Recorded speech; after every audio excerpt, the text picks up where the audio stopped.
Welcome back to the Definitive 32X Buyer's Guide, a video series covering every game on the 32X in a format intended to help answer the question at hand for everyone watching.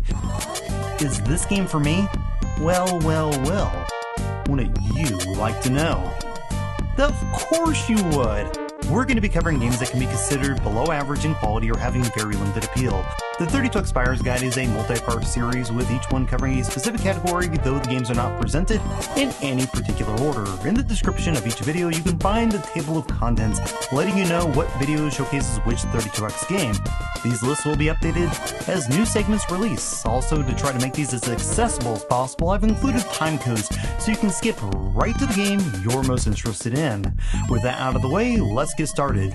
This is Retro Impressions, the definitive 32X Buyer's Guide, below average games with limited appeal.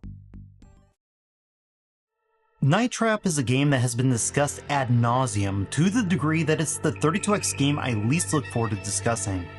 So here's a crash course. Remember Tom Zito from earlier in this series? You know, the famous photographer best known for his Wife Beater series showcasing young girls in white tank tops? Oh, you don't? Well, no worries. Before he became involved with that, he was involved with a unique project in the 80s codenamed Nemo. This was a video game entertainment console that used a multi-VHS format. The platform was not intended to host traditional skill-based games, but rather linear experiences relying on real video footage with quasi-gameplay elements. Something only doable at the time via VHS, Laserdisc, and the incredibly expensive and powerful Philips CDI. The Nemo, later named Control Vision, was intended to launch in the late 80s, and in 1987, one of the launch titles called Night Trap wrapped production. The Nemo never launched, and Night Trap was shelved for over 5 years as Zito waited for new technology to emerge that could meet the demands of the Nemo software. That platform would ultimately be the Sega CD, and Night Trap would release during the system's launch window. Upon release, the game received mixed reviews, though some praised it for taking a unique and groundbreaking approach. What made this interesting is what happens next. When Babbage's posted their first Sega CD game sales report in February of 1993, Road Avenger was at the top, with Night Trap in second place. Not many quality games had been released at this point, so not much of note populates the other 8 places. Night Trap would bounce around in this ranking until ultimately falling out of the top 10 by the holiday season of 1993. However, the game received a massive boost from an unlikely source, the US Senate. Night Trap, along with Lethal Enforcers and Mortal Kombat, were placed front and center during the December congressional hearings on video game violence. The net result was a massive flood of publicity and subsequent boost in sales, putting it back on the charts, outselling Sonic CD during the holiday season. Senator Joe Lieberman said Night Trap was highly inappropriate, overtly sexual, and glorified violence. Was this true? No, but facts hardly matter when using games as a tool to pursue an agenda. While I'm not sure Night Trap can be considered a game, let's check it out. You're in a control room managing a closed-circuit video monitoring system. You can switch cameras through the house and catch action in different rooms or follow the action from room to room. You have some traps, and there are some bad hombres who intend on using the house guest as a midnight snack. Find the right camera at the right time, trigger the trap, and progress the story. The fact that this was made in 1987 makes it worth checking out, but it's incredibly hard to talk about, being there's essentially no gameplay. You're really watching the story and figuring out the optimal camera to have on at the optimal time to press the correct button so you can see the next video clip. Some folks like that, but I've always found this experience dreadfully boring and impossible to discuss because by discussing it, you're eroding the primary reason for playing the game, the story. Until very recently, the 32X release was the definitive version, but the game has been remastered and re-released with quality of life improvements, making any version prior to that a hard sale. If you want to experience Night Trap as it was originally issued, there's no better way than the 32X CD. It's the definitive retro release. Well, we have to bottle the 2 downstairs, and Sarah's coming in with 6 more tonight.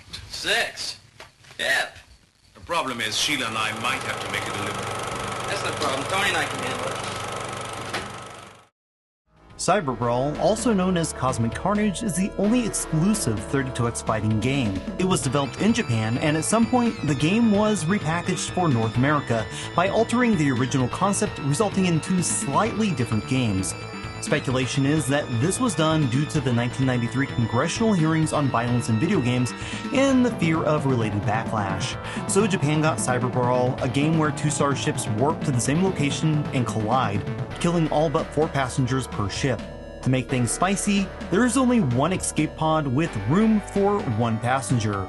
Of the 2 crews, 4 are aliens and 4 are anime-style humans. These damaged ships won't last long and everyone is gunning for that escape pod, so choose your character and try to escape, but you'll have to kill everyone else to do so, or in this case, you've made the moral decision to do this. So you kind of want to kill them all, for posterity's sake. The North American version changes the humans to aliens, and in doing so the game supposedly avoided the potential M rating. They also changed the story to one of escaped prisoners ramming their ship into a military cruiser. What's really interesting is both games are included on the North American cart, though Cyber Brawl is hidden, only accessible via a code. The game released as Cyber Brawl doesn't include Cosmic Carnage, so you'll want to keep that in mind. This is a standard fighter that does some unusual things, such as allowing the player to pick and choose different armor for the human characters. This affects special moves, movement speed, and strength, making for a more tactical experience as armor can be damaged during the fight. There's also no ability to dash or run, making movement feel a bit static. The arenas are all incredibly dull and small, just like a stage from Maximum Carnage, further compounding the movement issue. There is also tremendous slowdown, especially when the game exercises its scaling effects. It looks cool in motion, and I recall my friends all being fairly impressed by the visuals when this game first released. However, this is something that pulls down the gameplay experience, especially when the action nearly stops due to this effect. So you pick your fighter, kill the remaining crew from both ships, and escape in the pod. If you're expecting a congratulations, you'd be wrong, because a hidden timer determines if you've actually beat the game or lost. That's right. In order to win, Cyber Brawl requires you to finish under a certain unspecified time, but you've got no way to know what that is, and all these years later, there doesn't appear to be a clear answer. For me, I've owned Cosmic Carnage since launch, and though I recall beating this game without receiving the bad ending, I think those memories may be misplaced. As I ran through this numerous times for this project, even without losing a single match, I've still yet to see anything other than the bad ending, aka losing the game. Not knowing what's needed or if I'm even capable of meeting those requirements doesn't inspire me to continue trying. This all brings me back to the game's launch. There's an unfortunate bit with this game, as it was forced to release in a somewhat unfinished state and against the wishes of some Sega executives in order to meet a deadline. So considering that, it's not bad, and it's kind of a bummer that this one had some potential, but in this state, the game isn't able to deliver in any meaningful way. It's certainly worth checking out, but it's not going to be a game you'll return to once it comes out of the system and you place it back into that beautiful yellow box.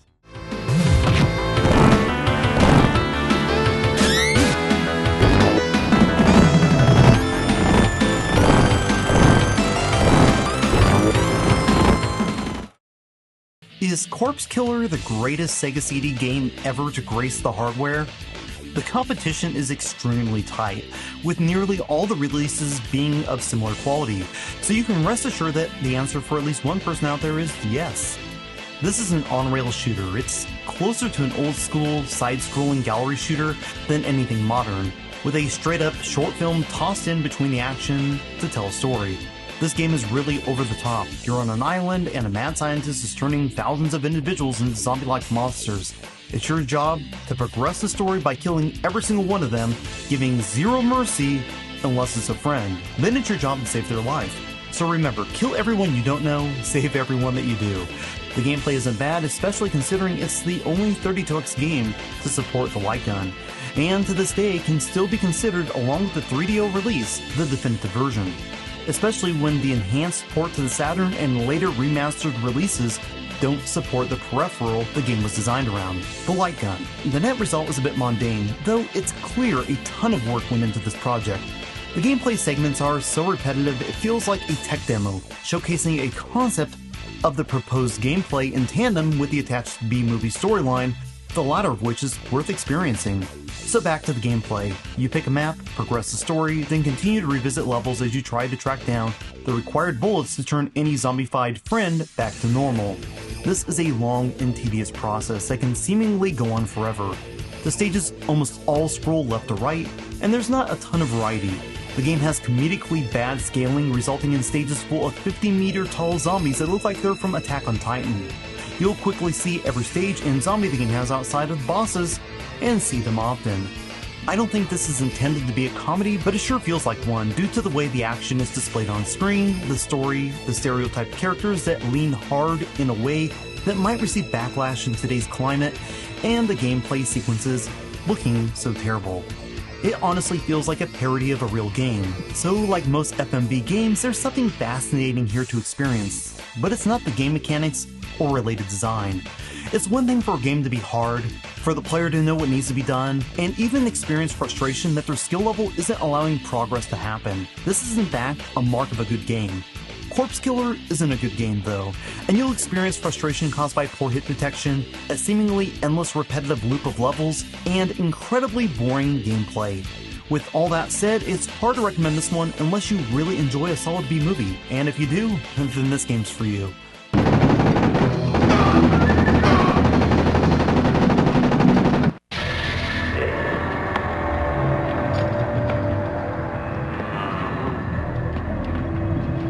I underestimated you, Lieutenant. I should have listened to your associate. If you're watching the series, there's a certain expectation that you're at least familiar with some iconic games. While Mario Kart wasn't the first, it certainly set off the kart racing craze, resulting in a deluge of clones. Some, such as Atari Karts and Crash Team Racing, were well received, lifting components from Mario Kart while reworking them to keep their interpretations fresh yet in line with what made Nintendo's classic special. BC Racers seems to have gone the opposite direction though. This game is based on the Chuck Rock universe, and that's about where anything interesting with this game starts and stops. Imagine Mario Kart for a moment. Now take away all the items and replace them with an attack mechanic that only hits opponents on your right side. Also take away all great track designs, handling mechanics, and the ability to jump. Then add in a slow, choppy frame rate, poor handling, and a life meter so the game ends if you get hit or run off the track a few too many times. That is BC Racers. It's certainly playable, but I can't imagine anyone will have fun while doing so. It's really hard to recommend a game like this when it offers nothing fresh even upon its release.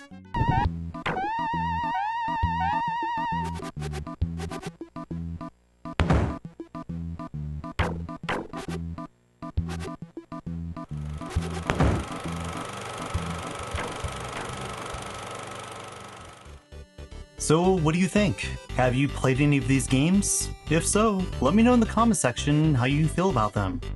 That's it for now, and as always, thank you for watching Retro Impressions.